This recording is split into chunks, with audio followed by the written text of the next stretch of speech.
Terima kasih Tuhan, kami mengucap syukur sekali lagi untuk malam hari ini.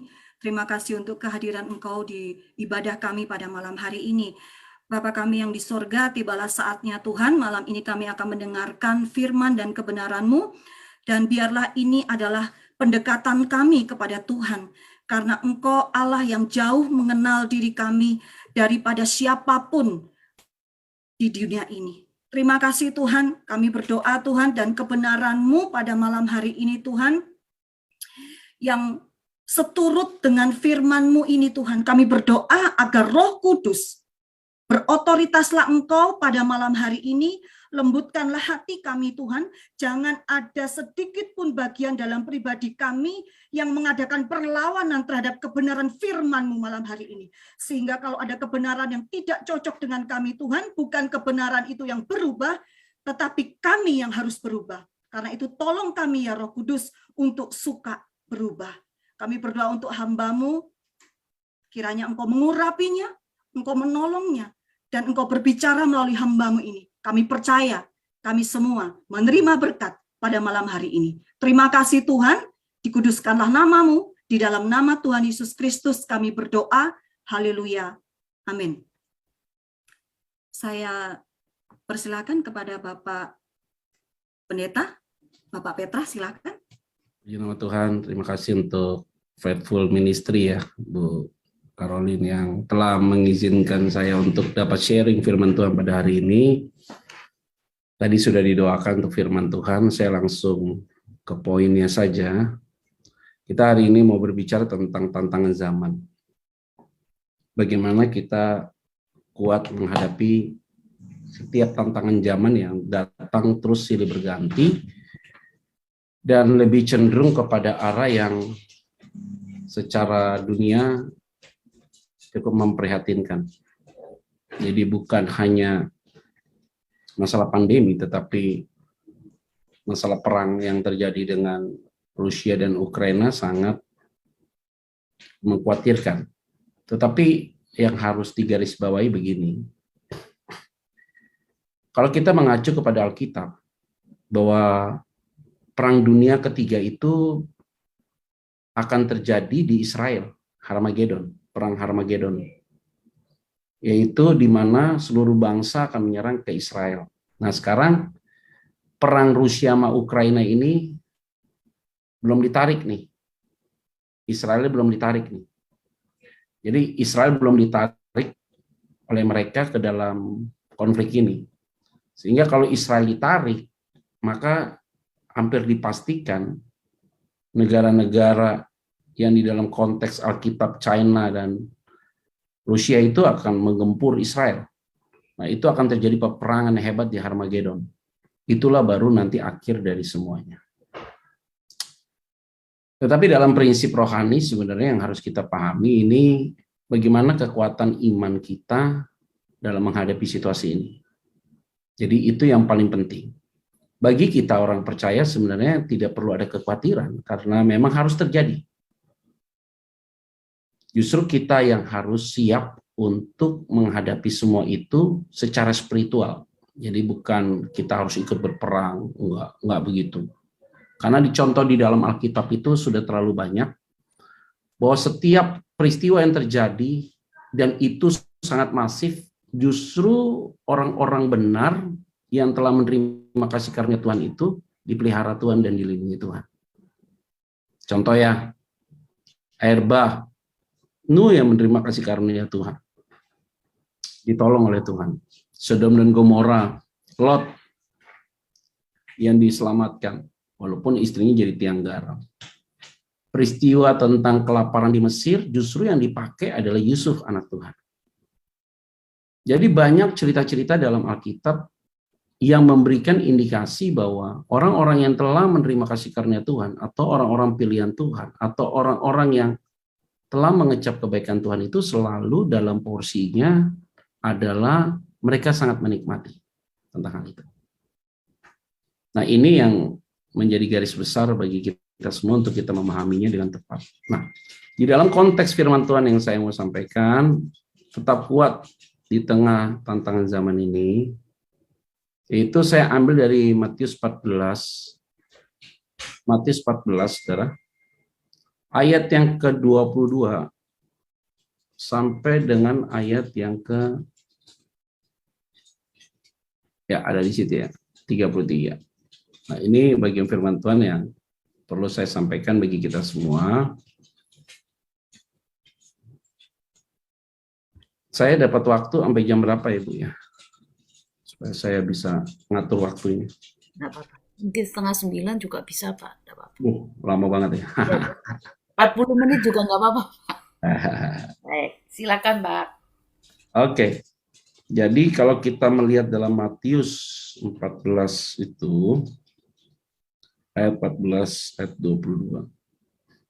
Tentang Yesus berjalan di atas air ya konteksnya. Nah, ini kita akan belajar firman Tuhan. Ya, sekali lagi ya kita berdoa deh ya. Sekali lagi kita berdoa. Kuasai hati dan pikiran kami, kuduskan, sehingga firman Tuhan yang dipaparkan jelas, dan tidak ada satupun yang tidak diberkati Tuhan. Dalam nama Tuhan Kristus kami berdoa ucap syukur. Haleluya. Amin.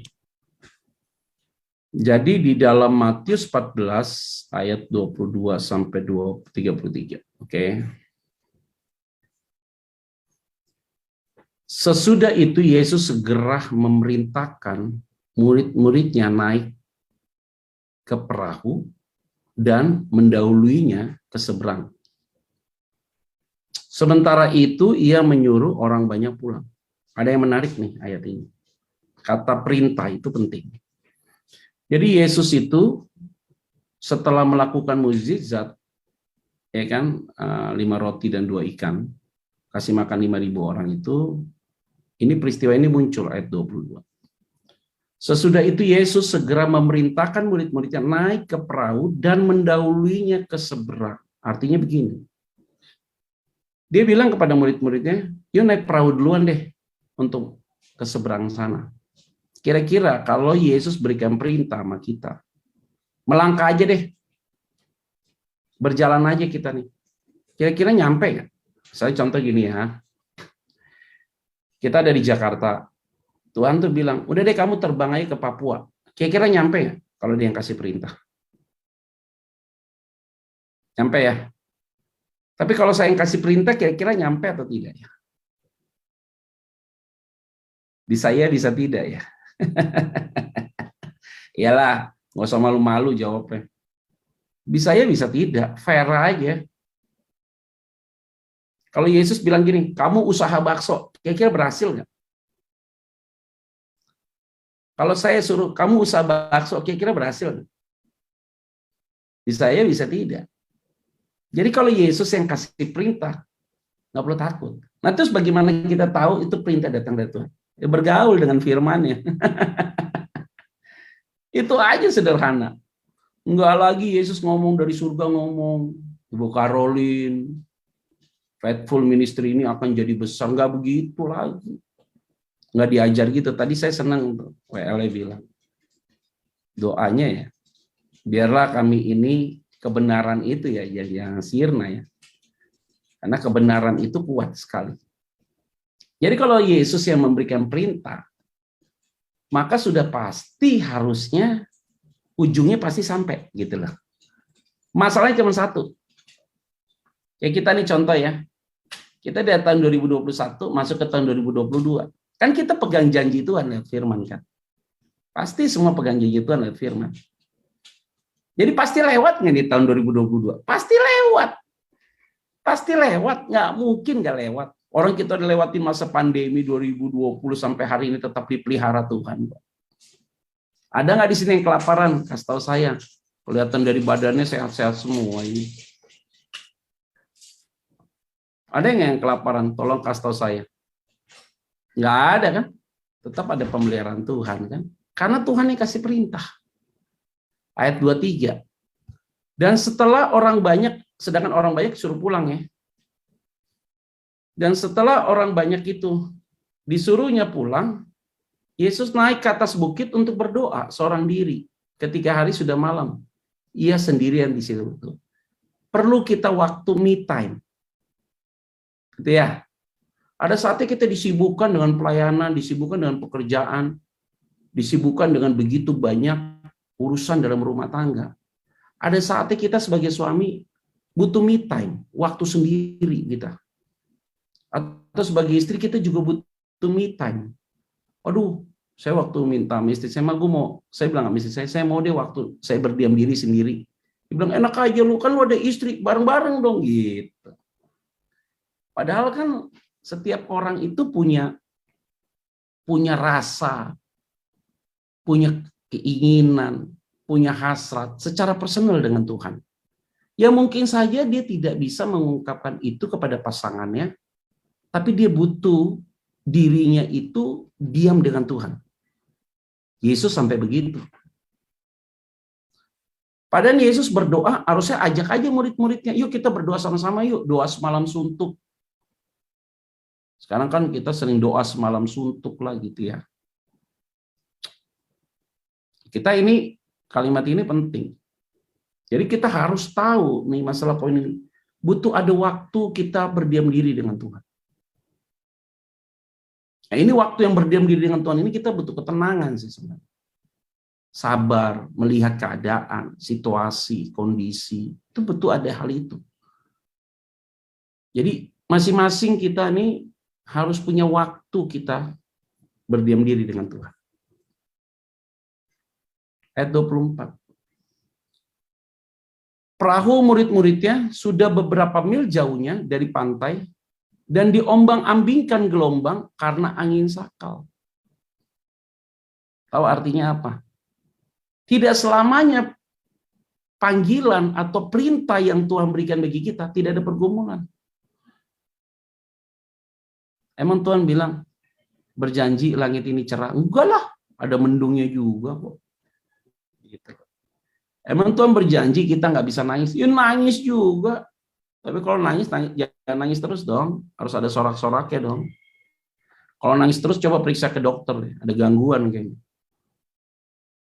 Tapi kalau ketawa terus, nggak pernah juga nangis, juga periksa juga tuh, bahaya juga ketawa terus. Setiap ketemu orang ketawa. Tidur aja ketawa. Wah ini orang happy banget gitu ya. Mandi ketawa, makan ketawa, jalan ketawa, dikit-dikit ketawa. Nah periksa. Itu kalau udah begitu tuh areanya. Bahkan ke rumah duka ketawa. Diusir pasti sama keluarga duka. Wah kamu nggak sopan. Kira-kira jam 3 malam kalimatnya kan. Diombang-ambingkan, beberapa mil jauhnya dari pantai dan diombang-ambingkan. Gelombang karena angin sakal. Ini menjadi perenungan bagi kita. Ikut Tuhan itu sering sekali gelombangnya terlalu kuat. Goncangannya juga terlalu tinggi. Gitu ya. Ada saatnya badai itu datang tiba-tiba. Bukan badai sitokin ya. Kadang-kadang ada datang badai seperti itu, saudara. Ya kan kadang kita, kita kalau dengar berita yang tidak nyaman langsung, kenapa ya? Kok bisa ya? Gitu ya. Kenapa ya? Kok bisa ya? Gitu. Ini baru mau khotbah begini dapat WA masuk. Bapak kenal orang ini nggak? Katanya. Orang ini PCR-nya negatif, tapi di rumah sakit ditolak. Katanya disuruh dirawat aja di puskesmas gitu. Dan orang rumah sakit bilang dia kena COVID. Dikirim ke saya. Aduh, lihat orangnya fotonya sedih sekali ya saudara.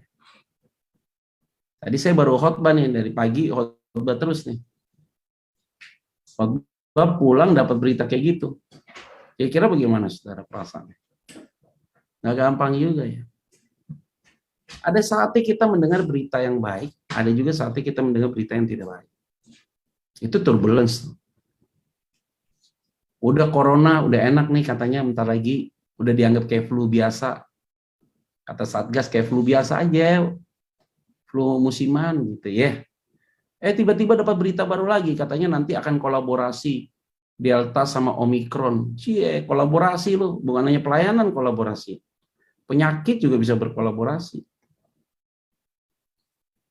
Udah semangat, hilang semangat lagi. Sudah mau turun coronanya, perang tuh Rusia sama Ukraina. Minyak goreng ibu-ibu susah cari.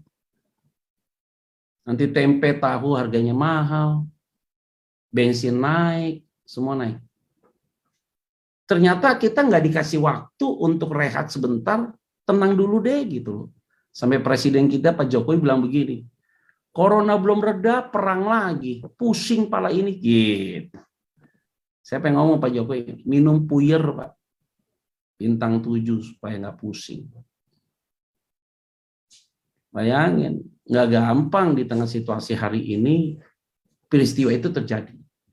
Jadi perahu murid-muridnya itu sudah beberapa mil jauhnya dari pantai dan diombang-ambingkan gelombang karena angin sakal. Harusnya kalau Yesus yang perintah, harusnya nggak ada badai. Udah deh, enak yuk naik pesawat yuk sama Pak Pendeta, nggak mungkin goyang. Goyang, bos. Saya pastikan pasti goyang. Nanti udah di atas pesawat goyang, tuh Pak, buktinya goyang. Lah emang kira gue dukun.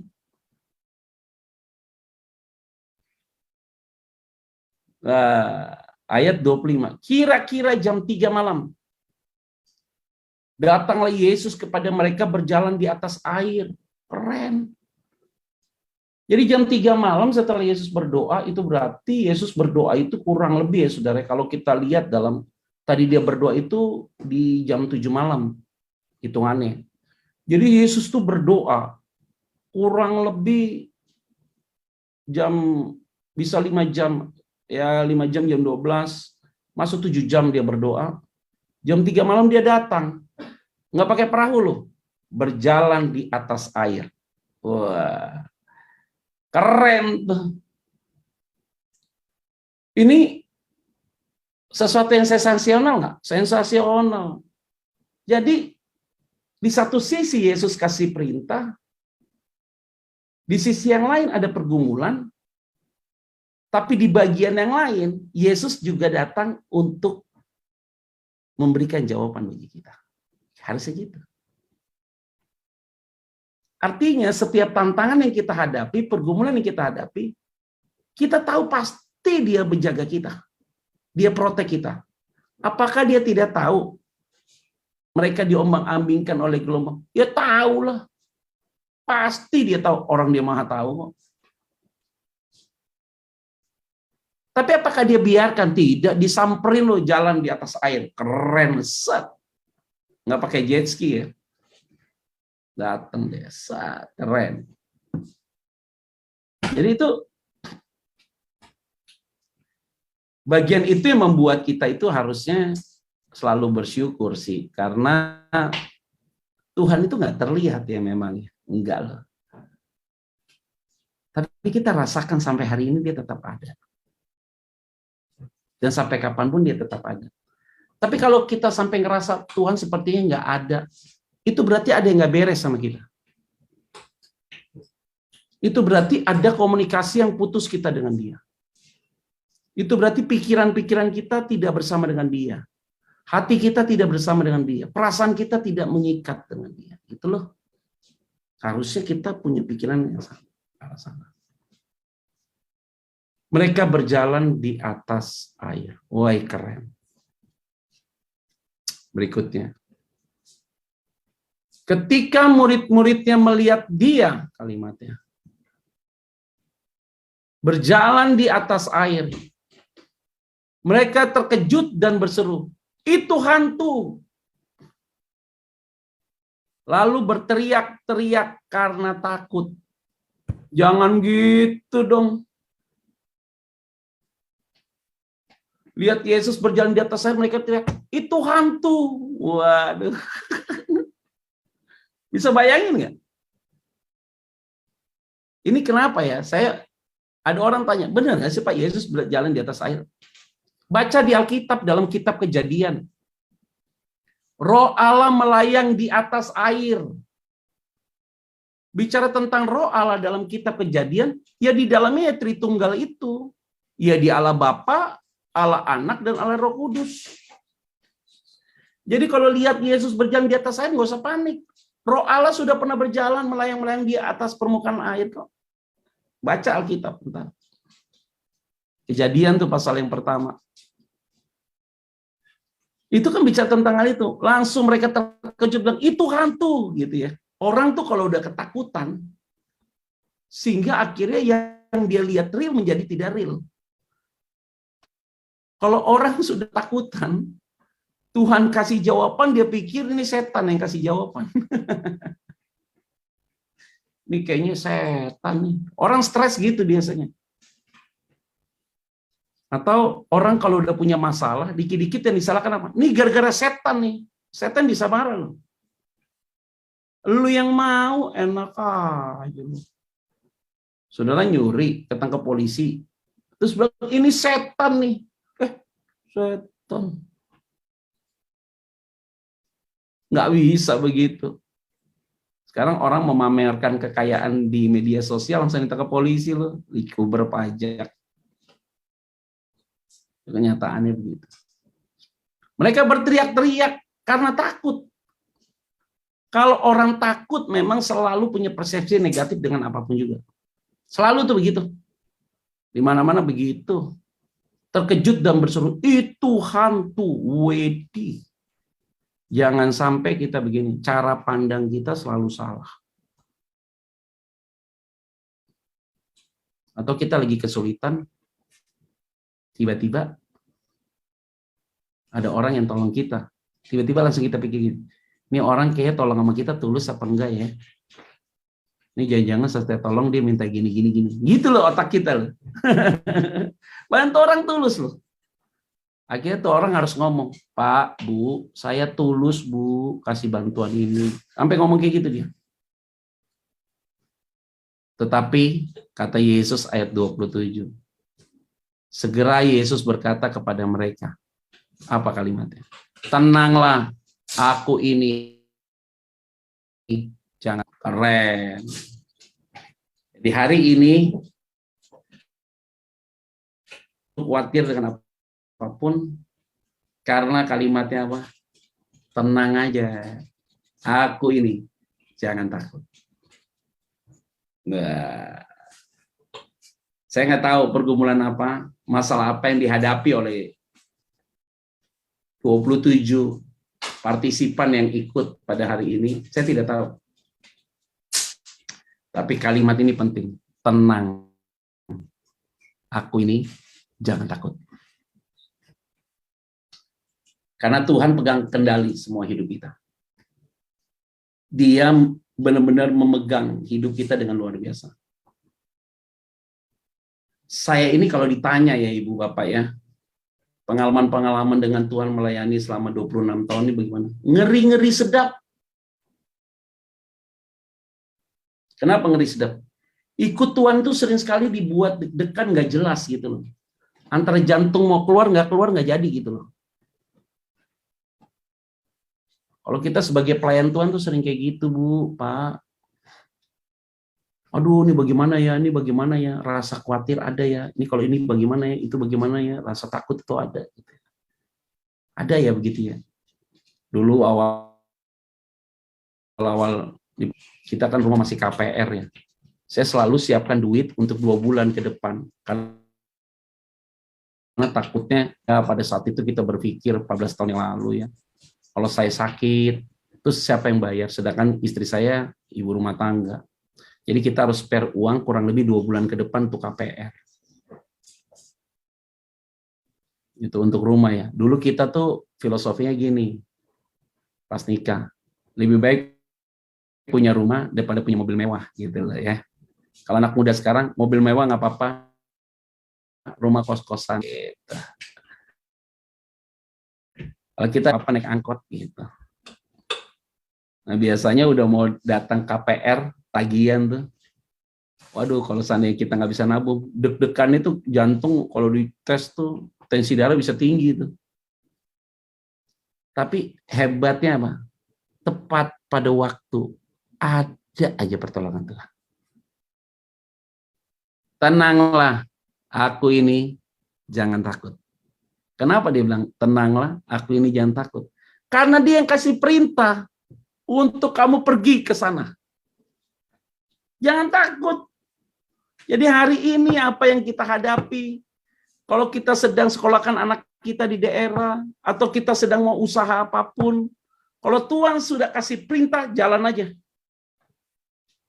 Ada rasa khawatir, ada rasa takut, tenang saja.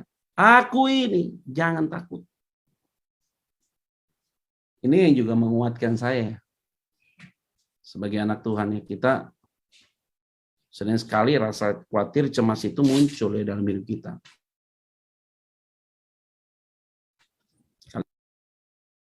Saya selama ini kan pelayanan dari satu gereja ke gereja lain. Kayak hari ini pergi ke beberapa gereja pelayanan. Kayak cowok panggilan deh, gitu deh ya. Nggak punya rumah, jadi ngurusin rumah orang terus. Gereja ini diurus, gereja ini diurus, gereja ini diurus, gitu ya. Ya kalau setiap khotbah gitu, gembalanya bilang, Pak Pendeta, besok-besok kasih jadwalnya lebih banyak ya Pak. Jemaat happy, gitu. Selalu bilangnya gitu. Tapi kalau kita seka, udah nggak diundang lagi. Namanya juga cowok panggilan. Kalau dia rasa nggak cocok, jadi uruslah rumah orang. Rumah orang diurus dengan baik pengajarannya, kasih makannya yang sehat, gitu ya. Di masa pandemi ini kita buatlah online. Buat online di YouTube. Oke, yang ikut juga cukup signifikan. Akhirnya udah deh kita bermutasi punya gereja. Tujuannya apa punya gereja? Supaya ya udahlah kita punya rumah sendiri gitu loh. Punya rumah. Selama ini urus rumah orang, kita punya rumah dong gitu. Dikasih tanda sama Tuhan. Tandanya ini, tandanya ini. Buktinya ada ruko, tambah ruko satu lagi. Ini semua disiapkan, ini semua disiapkan. Ini tanda dari Tuhan. Itu berarti Tuhan izinkan saya untuk buat ini. Jalan aja kamu. Selalu sama ini dipelihara oleh Tuhan kok, gitu loh. Tapi dalam perjalanannya ada juga rasa khawatir. Ini bener apa enggak sih ini? Gitu loh. Paling enak jadi cowok panggilan, diundang khotbah, selesai pulang tidur. Jadi gembala beda. Selesai khotbah mikirin jemaat, ini ada masalah Pak. Capeknya minta ampun. Saya nggak tahu nih, Faithful Ministry ini begitu nggak ngadapinya. Telepon, Ibu Pendeta, Ibu ini ada masalah. Bisa nggak Bu datang ke rumah nih Bu? Bapak udah sakit keras, sekarat. Rumahnya kalau kita tempuh 3 jam, 2 jam. Ayo dong Bu datang. Kalau kita pendeta tamu, kalau kita belum punya gereja, gembalamu siapa? Suruh gembalanya aja yang datang gitu kita. Kalau sekarang misalnya ada jemaat sakit di ujung mana gitu. Misalnya saya tinggal di Serpong, jemaatnya di Bekasi gitu sakit. Bisa datang Pak Pendeta. Nggak bisa bilang enggak, pasti harus datang. Domba, kalau maaf Pak saya nggak bisa, ngomong dulu. Gembala hanya mau duitnya doang. Terima persembahan mau, perpuluhan mau. Aduh, dombanya sakit nggak diurus. Waduh, omongannya nggak bagus banget. Mungkin karena kita ini jemaat miskin kali, gitu ngomong bahasanya kasar. Kalau yang kaya aja biar kata ada di Bandung disamperin. Kan ngeri bahasanya kalau udah gitu. Dibanding-bandingin udah. Dia nggak tahu, pendetanya capek lah, lelah, nggak mau pusing. Itulah domba. Domba itu lebih hebat dari gembala. Pasti begitu. Dan gembala tidak boleh salah. Kalau domba boleh salah. Hebat itu memang. Dahsyat. Kalau domba salah, cepat diampuni. Kalau gembala salah, cepat disalibkan. Itu aja bedanya. Jadi itu kadang-kadang kita itu nggak mudah ya. Tapi Tuhan bilang, tenang. Relax. Cool. Aku ini. Jangan takut. Keren banget bahasa itu. Asik ya saudara ya, kita lagi takut, teriakin hantu. Udah berteriak, karena takut mereka teriak hantu. Kalau saya jadi Yesus, Tiba-tiba dibilang hantu. Ah, lu ngomong apa sama gue? Hantu. Gue balikin tuh perahunya. Ayo gelombang tinggi, biar kebalik. Jungkir balik semua, ketenggelam semua, metong semua. Gitu. Enggak lo, kita bilang, yuk cool, tenang, jangan takut. Keren banget bahasanya. Itu penting tuh. Jadi kita itu terkadang begini, kalau kita perintah orang untuk berjualan, kita yakin tuh dari Tuhan. Kita perintah orang untuk berbuat sesuatu, kita yakin tuh dari Tuhan. Kita pun harus bertanggung jawab dengan omongan kita kepada dia. Harusnya begitu. Ayo Pak, investasi sama saya Pak. Nanti kalau rugi saya ganti Pak. Oke. Pas rugi, belaga bego dia, kayak nggak ada apa-apa, santai aja, senyum-senyum. Ini udah rugi nih, udah hancur-hancuran nih. Diam-diam aja dia senyum. Loh, katanya kemarin bilang kalau rugi diganti. Kita mau ngomong udah gak enak hati, orang sama-sama rugi. Dia rugi, kita rugi juga, udah sama-sama rugi nih. Aduh, ini enak gak ya minta ganti? Susah memang. Bisa kita bisnis bareng-bareng. Dia modalnya 50%, kita 50%. Dia karena dia punya uang, tenang Pak, kalau rugi saya ganti. Ya. Terus kalau kita rugi dua-duanya, mau minta tolong sama dia. Pak, bagaimana Pak saya rugi? Dia jawabnya apa? Saya juga rugi Pak. Gitu jawabnya. Yesus bilang apa? Tenang, aku ini jangan takut. 28.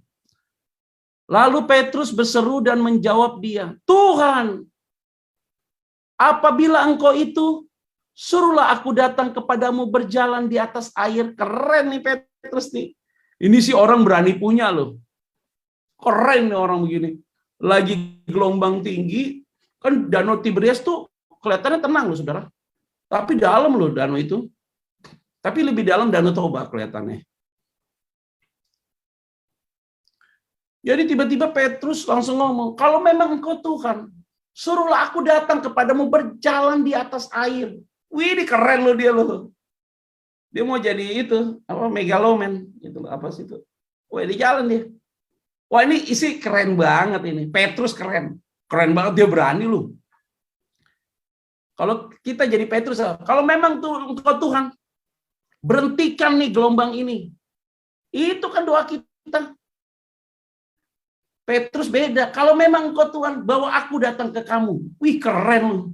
Karena dia lihat, nih gila Yesus keren banget nih jalan di atas air. Gitu loh. Jadi dia itu, Petrus itu lebih kepada egoisnya tinggi sebenarnya. Kan itu di dalam perahu banyak orang ya. Ibaratnya dia mau nyelamatin diri gitu, sendiri gitu. Kalau engkau benar Tuhan, bawa aku untuk berjalan di atas air. Jadi dia nggak mikirin lagi gelombang tinggi. Bayangin, lagi gelombang, lagi kena angin sakal, masih ada komunikasi lagi, dialog. Jadi kan ombak lagi tinggi tuh, angin lagi tinggi tuh. Petrus bilang, ayo kalau engkau Tuhan ajak aku berjalan di atas air. Kan keren itu. Kalau kita beda apa? Kalau kita nih, saya nih, lagi angin sakal itu datang. Tuhan, kalau engkau Tuhan, berhentikan dong angin ini. Gitu aja. Ngapain sih jalan di atas air? Lebay banget kadang-kadang Petrus nih. Lebay banget. Nah, ini kita sering sekali kita begini nih, terlalu berlebihan. Kalau benar Tuhan Yesus itu ada, nih pisau tusuk nih, jangan nekat. Dia pikir kuda lumping kah? Kalau benar engkau Tuhan makan beling, benar kan debus tuh kuda lumping dia makan. Ya boleh kayak gitu. Nah, tapi hebat. Yesus ngomong apa? Kata Yesus, datanglah, kata perintah. Maka Petrus turun dari perahu dan berjalan di atas air mendapatkan Yesus. Ini sih keren banget ini. Jadi dia bilang, udah oke deh.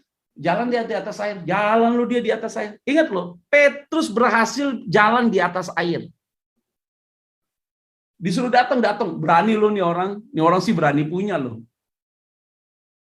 Lagi angin sakal dia jalan lu di atas air. Keren lu. Kalau ternyata bukan Yesus itu bukan Tuhan. Ternyata itu bukan Tuhan. Tapi Tuhan tuh amsyong nih Petrus nih langsung. Dia jalan lu di atas air. Berhasil dia. di ayat 30. Tetapi ketika dirasanya tiupan angin, takutlah ia dan mulai tenggelam, lalu berteriak, Tuhan, tolonglah aku. Ada hal yang perlu saya hargai dengan Petrus. Apa itu? Apa yang saya perlu hargai dengan Petrus? Keberanian dia untuk melangkah. Hari ini kita harus melangkah dulu. Memang sih ada goncangan. Pas ada goncangan dari tiupan angin itu, mulai. Ini benar nggak ya? Ini benar dari Tuhan atau tidak ya? Usaha yang saya bangun ini benar nggak ya? Ini pelayanan yang saya jalankan benar nggak nih ya? Ini serius nggak nih pelayanan begini ya? Oh, ini jangan-jangan kedagingan gue doang nih. Ini usaha gue bakso ini benar nggak nih ya? Orang bilang bakso gue enak. Karena setiap ada acara persekutuan, mungkin ibu-ibu yang pintar buat bakso, setiap ada acara, ibu yang buat bakso, semua pada puji. Ibu baksonya enak, Bu. Pede dia. Udah kalau gitu kejualan. Beda loh. Buat bakso untuk persekutuan sama buat bakso untuk dagang. Beda loh. Jadi dianggap kalau buat bakso untuk persekutuan, semua bilang, enak, baksonya enak, Bu. Rasanya enak. Aduh, bagus banget. Pede kita. Akhirnya buat gerobak, jualan bakso. Nggak laris. Terus kita nyalakan tim persekutuan doa. Ini gara-gara kalian nih. Bilang nih, bakso saya enak nih. Makanya saya buat gerobak ini jadi jualan bakso nih. Karena kenapa? Orang di dalam persekutuan kita itu semua, saya kasih tahu. Orang yang ada dalam persekutuan kita itu, tidak mungkin makan, bilangnya nggak enak. Semuanya pasti enak. Walaupun nggak enak, pada kasinan nih. Di depan kita enak semuanya, pulang. Kayaknya tadi kebanyakan garam ya. Ini mecinnya banyak nih, kehausan. Di luar baru ngomong. Nggak ngomong dari awal, di luar baru ngomong. Kan itu kan ngejebak Batman namanya. Kita udah keluar uang 10 juta buat gerobak bakso, uangnya itu doang, nggak laku. Bahkan orang yang suruh kita buat bakso, dia pun nggak pernah datang beli bakso kita. Komunitas itu nggak pernah datang beli bakso kita. Itu fakta. Jadi hari ini, lebih percaya respon orang, apa lebih percaya pengalaman kita dengan Tuhan? Dengar berita, angin, perang, wah ini mau kiamat. Terus kalau kiamat memang masalahnya di mana? Kalau dunia ini berakhir masalahnya di mana? Nggak ada masalah bagi yang siap. Bagi yang nggak siap, jangankan kiamat. Ekonomi susah pun juga kita bingung. Hari ini ingat baik-baik, tiupan angin itu tidak membuat dia menjadi cemas. Ternyata menjadi cemas. Dia kalimat, Tuhan tolonglah, harus sampai dengan titik itu.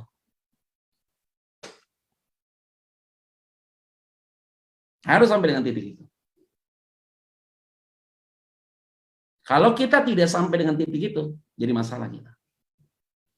Boleh kita lihat itu, punya rasa optimis, yakin. Tapi ketika dapat tiupan angin kita, Tuhan tolonglah. Sampai titik itu kita berteriak sama Tuhan. Memang kita udah nggak bisa lagi kekuatan apapun. Tuhan tolonglah. Tolonglah aku. Harus gitu, Bu. Pak. Jangan minta tolong. Pak Pendeta tolong, jangan bikin susah gue loh. Gue udah pusing banget palanya. Urus diri masing-masing aja. Gembala. Jadi gembala sidang gitu ngomongnya. Gitu. Susah loh jadi gembala nih bener. Jadi gembala itu nggak boleh ngomong negatif. Dan tidak boleh ngomong pesimis. Pak Pendeta capek nggak? Enggak. Sehat banget. Bapak lapar nggak? Enggak. Baru tadi minum air putih yang banyak. Padahal lapar.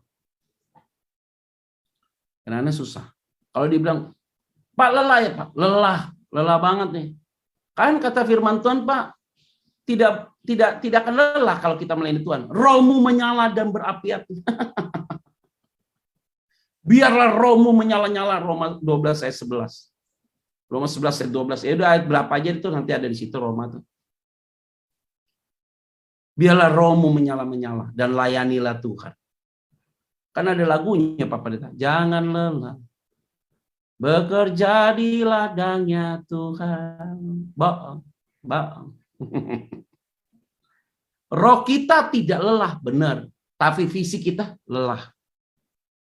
Saya khotbah pernah dalam 1 minggu 7 kali khotbah. Sebelum masa pandemi. Jam 7, jam 9, jam 11, jam 1, jam 3, jam 5, jam 7 malam. 12 jam ada di luar. Di mobil ada 4 kali ganti baju. 4 kali ganti kaos dalam. Makan pagi di rumah, makan siang di luar, makan snack di luar, makan malam di luar, sampai di rumah. 7 kali khotbah, itu ngoceh terus setiap khotbah 30-45 menit. Kali aja 7 kali. Udah berarti 280 menit. 280 dibagi 60, banyak. Hampir 5 jam ngoceh terus. Sampai rumah dan lelah, capek. Istri harap sampai rumah bisa ngobrol. Dia ngobrol, saya mata kilat, tidur, saudara. Kenapa?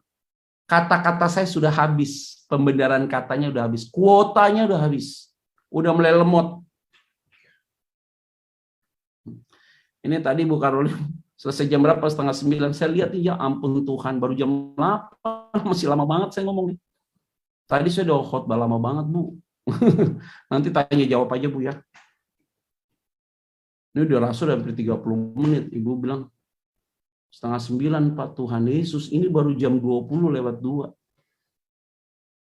Tadi udah ngoceh terus saya khotbah nih. Tadi saya juga khotbah begitu. Pak Pendeta, saya tanya sama jemaat, sama gembalanya, Pak, saya khotbah berapa menit nih?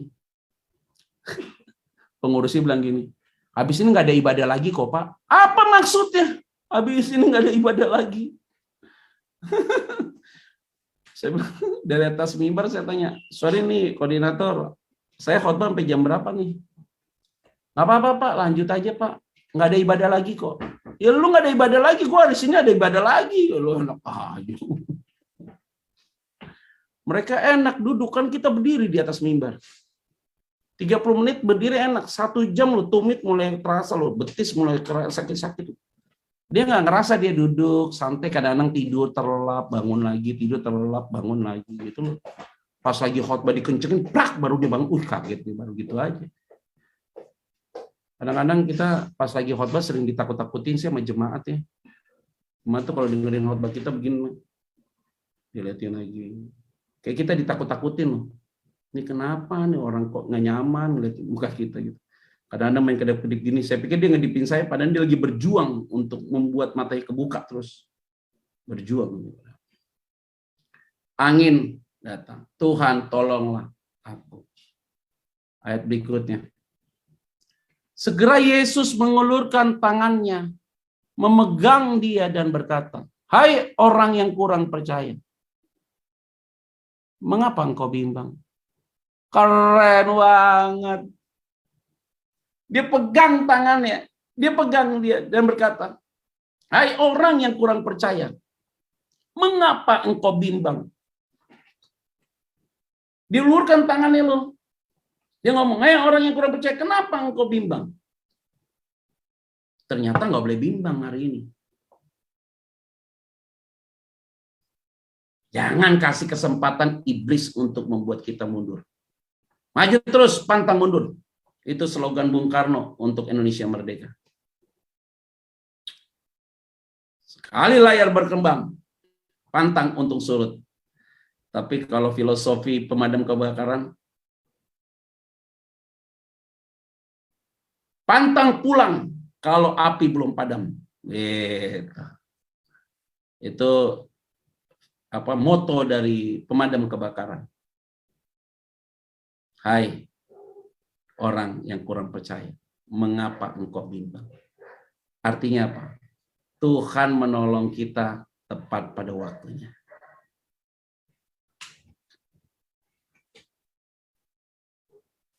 Lalu mereka naik ke perahu dan angin pun redalah.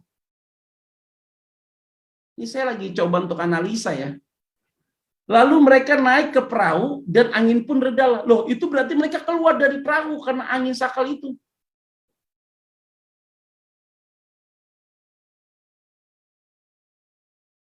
Ini hebat loh. Yesus tidak menghardik angin itu. Nggak dihardik sama dia.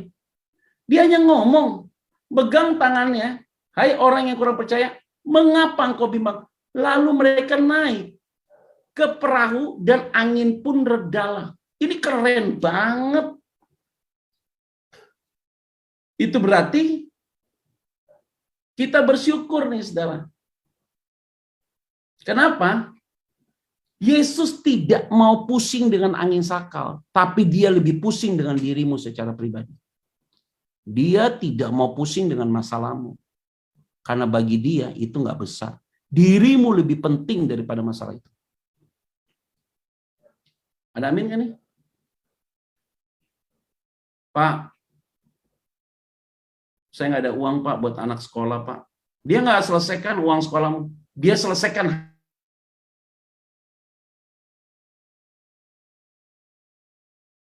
hatimu. Anak sekolah itu bagaimana duitnya? Ada aja pemeliharaan Tuhan, tepat pada waktunya.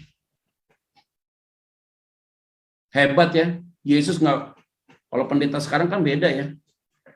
Kalau lagi doain orang pakai gaya begini, tolak, tolak, tolak. Apa tolaknya begini? Tolak.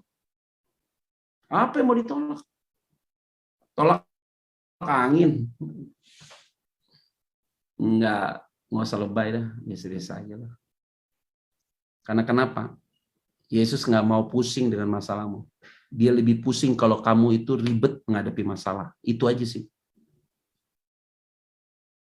Belajar dari Yesus sebelum disalibkan. Apa nggak keren dia sebelum disalibin? Ngapain? Dia berdoa di Taman Getsemani. Apabila cawan ini lalu, apabila cawan ini gelasnya gede banget nih. Cawan ini lalu. Jadilah kehendakmu. Kalaupun tidak, aku meminumnya. Wow. Setelah dia ngomong begitu, keluar dari Getsemani. Baca deh di Alkitab. Pernah nggak Yesus mengeluh keluar dari Getsemani? Ketika ditonjok, diludahi, dikasih mahkota duri, diikat di penjara di Imam Kayafas, diolok-olok, bahkan di atas kayu salib. Kalau engkau Mesias, selamatkan dirimu. Pernah nggak satu kata atau satu ayat Yesus bilang gini, jangan kurang ajar ya, jangan ludah-ludahin gue ya, jangan pukul-pukul gue ya, nggak ada tuh. Dihina pun di atas kayu salib dia hanya senyum doang. Nggak penting. Keren.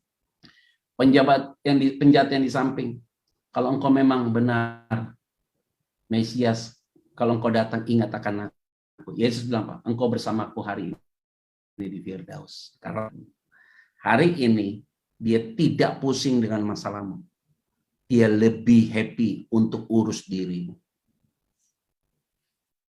Dan orang-orang yang ada di perahu menyembah dia, katanya, sesungguhnya engkau anak Allah. Nggak ngomong hantu lagi. Tadi ngomong hantu loh. Harusnya Yesus bilang ini, berubah nih. Oke nih. Gitu. Tadi lu ngatain gue hantu. Sekarang lu bilang anak Allah. Mau lu apa? Gitu. Tadi ngatain gue hantu. Ada orang buat baik sama kita. Ini pasti ada udang di balik batu nih. Ada maksudnya nih, gitu ya. Pas benar-benar dia tolong kita. Oh, lu orang baik lo, dahsyat lo. Kalau lu mati samping lu Petrus sama Yohanes, gitu pujinya. Lebay banget. Dulu waktu dia mau bantu, dia mulai curiga nih, kayak orang ada maksudnya nih. Oh, mulut ngoceh terus capek. Sesungguhnya engkau anak Allah. Kalimat ini penting untuk kita renungkan. Akhirnya saya memberikan kesimpulan. Ya Bu ya, nggak usah lama-lama Bu. Udah 40 menit nih Bu. Ya tadi udah tanda waktunya.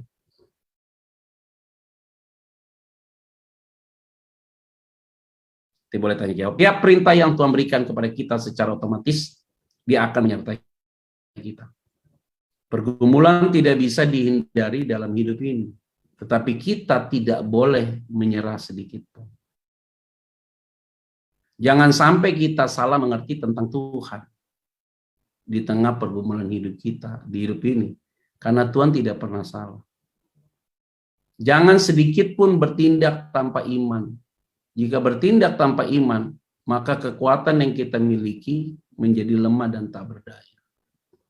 Pertolongan Tuhan selalu hadir, dan Dia akan memulihkan, menyembuhkan, dan menyelamatkan kita tepat pada waktunya.